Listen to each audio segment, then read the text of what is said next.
খুলতে চলেছে সামনের মরশুমের আইএসএল জট।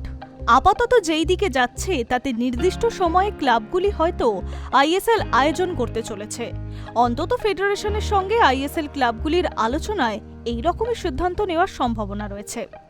কমার্শিয়াল পার্টনার ঠিক করার জন্য কিছুদিন আগেই বিডপত্র আহ্বান করেছিল ভারতীয় ফুটবল ফেডারেশন।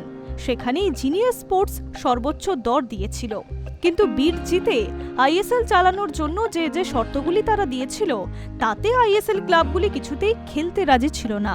কারণ আইএসএল চালানোর জন্য শুরুতে তারা খরচ করবে বার্ষিক 60 কোটি টাকা, তাতে চুক্তিমতো ফেডারেশনকে দিতে হবে 12 কোটি টাকা।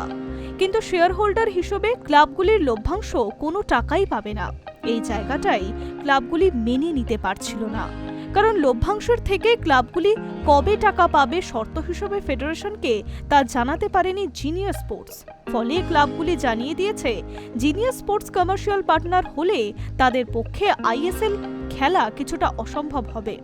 আর সেই কারণেই ফেডারেশনের ডেপুটি সেক্রেটারি জেনারেল সত্যনারায়ণকে চিঠি পাঠিয়ে ক্লাবগুলি আইএসএল চালানোর জন্য নতুন প্রস্তাব দিয়েছে। জিনিয়াস স্পোর্টস জানিয়েছে ফেডারেশনকে তারা শুরুতে বার্ষিক 12 কোটি টাকা দেবে। ক্লাবগুলির আইএসএল চালানোর জন্য যে প্রস্তাব দিয়েছে তাতে তারা ফেডারেশনকে জানিয়েছে মাত্র 2 বছরের জন্য তারা আইএসএল চালাতে চাইছে। তার জন্য ফেডারেশনকে ক্লাবগুলি প্রতি বছরে দেবে 15 কোটি টাকা, যা জিনিয়াস স্পোর্টসের থেকে 3 কোটি টাকা বেশি। পাশাপাশি আইএসএল চালানোর জন্য ফেডারেশনের অধিকারেও ক্লাবগুলির কোনো রকম হস্তক্ষেপ করবে না। এখন ফেডারেশন যদি ক্লাবগুলির প্রস্তাব মেনে নেয় তাহলে নির্দিষ্ট সময় সেপ্টেম্বর মাসেই শুরু হয়ে যাবে ইন্ডিয়ান সুপার লিগ। আপাতত যা পরিস্থিতি তাতে জিনিয়াস স্পোর্টসকে যদি ফেডারেশন পাশ করাতে চায় তাহলে শুরুতে ফেডারেশনের কার্যবাহিনী কমিটি পাশ করাতে হবে। তারপর বিষয়টি ফের যাবে জেনারেল বডির মিটিংয়ে। পুরোটাই সময় সাধ্য ব্যাপার। একদিকে ক্লাবগুলির প্রস্তাবে ফেডারেশনের 3 কোটি টাকার বেশি পাবে, পাশাপাশি এর জন্য ফেডারেশনকে কোনো কমিটির থেকেই কোনো রকম আপত্তির আসার কথা নয়। তার ওপর ক্লাব জোট আইএসএল এ চালালে ফেডারেশনের স্বাধীনতাতেও কোনো রকম হস্তক্ষেপ করবে না। সেক্ষেত্রে সেপ্টেম্বর মাসের নির্দিষ্ট সময়ের মধ্যেই আইএসএল শুরু হওয়ার সম্ভাবনা রয়েছে। ফলে ক্লাব জোট আইএসএল এর আয়োজন করলে কোনো তরফেই কোনো সমস্যা হওয়ার কথা নয়।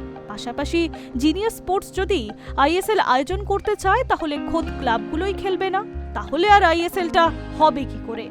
আর এখানেই ক্লাবরা নিজেরাই যদি আইএসএল আয়োজন করে তাহলে ক্লাবগুলির অংশগ্রহণ নিয়ে ফেডারেশনের কোনো চাপই থাকবে না, অথবা কোনো ইস্যু ক্লাবগুলির তরফে ফেডারেশনের প্রতি কোনো অভিযোগও থাকবে না। একদিকে বেশি টাকা ও অন্যদিকে আইএসএল চালানো নিয়ে ফেডারেশনও থাকবে নিশ্চিন্তে। কোনো তরফেই সমালোচিত হওয়ার কোনো ভয় নেই। সেই কারণেই আসন্ন আইএসএল চালানোর অধিকার সম্ভবত ক্লাবগুলিই পেতে চলেছে। Hi News network.